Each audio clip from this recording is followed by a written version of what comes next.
Hey there, my name is Jane, and I've got a pretty wild story for you.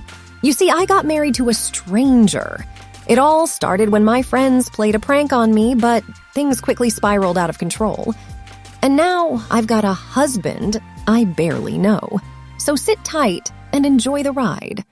My friends and I were always pulling pranks on each other. We had an ongoing competition to see who could come up with the most creative and hilarious tricks. So, when my friends signed me up for an online dating site as a joke, I didn't think much of it.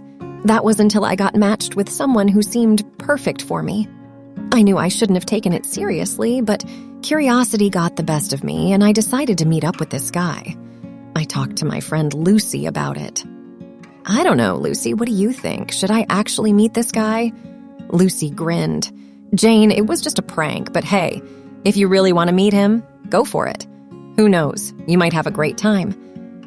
So, I started chatting with this guy, Alex, and we really hit it off. We had so much in common, and our conversations were always fun and engaging.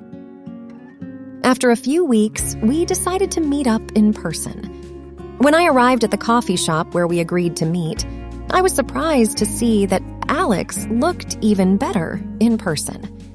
He had a warm smile and a twinkle in his eye that made me feel at ease right away. Jane, it's so great to finally meet you, he said, giving me a hug. We spent hours talking and laughing, and before I knew it, the sun had set, and it was time to go home. As we walked to our cars, Alex suddenly stopped me. Jane, I have a crazy idea, he said, his eyes lighting up with excitement. What if we eloped? Just the two of us, no fuss, no stress, and no over-the-top wedding.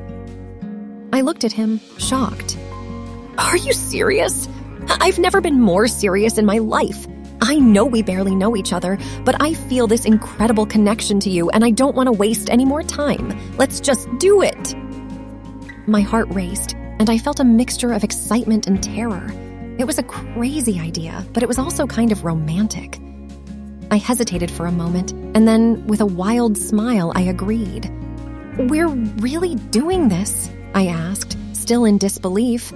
Absolutely, Alex replied, grinning from ear to ear.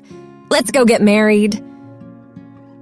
The next day, we drove to the nearest city hall and got married in a simple, private ceremony.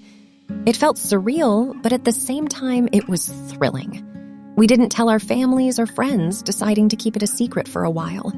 When we got back to our apartment, we celebrated our impulsive decision with a pizza and a bottle of cheap champagne. Alex nervously fumbled with the buttons on his shirt, while I fidgeted with the hem of my dress. With understanding smiles, we embraced each other and slowly explored this new aspect of our relationship, finding comfort and warmth in each other's arms. As the days turned into weeks, our love and commitment to each other grew stronger. We had our ups and downs, but we learned how to communicate and understand each other's perspectives better.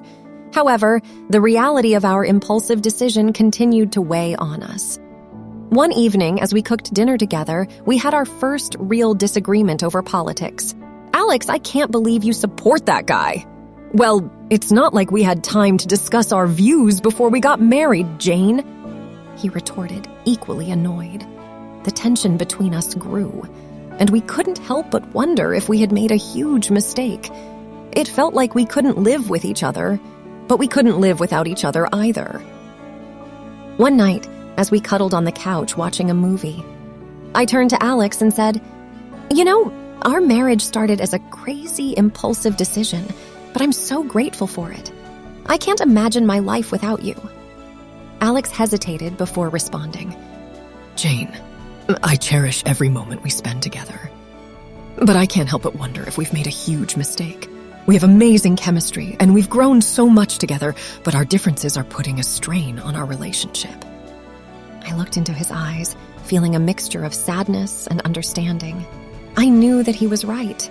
Our impulsive decision to get married had brought us incredible happiness and passion, but it also brought a host of challenges and doubts that we couldn't ignore. I understand, Alex, I said softly. Maybe we need to take a step back and reevaluate our relationship. We can still love and support each other, But perhaps we need to accept our differences and find a way to coexist without letting them define our marriage. We both knew that it wasn't going to be an easy journey, but we were willing to face the challenges together.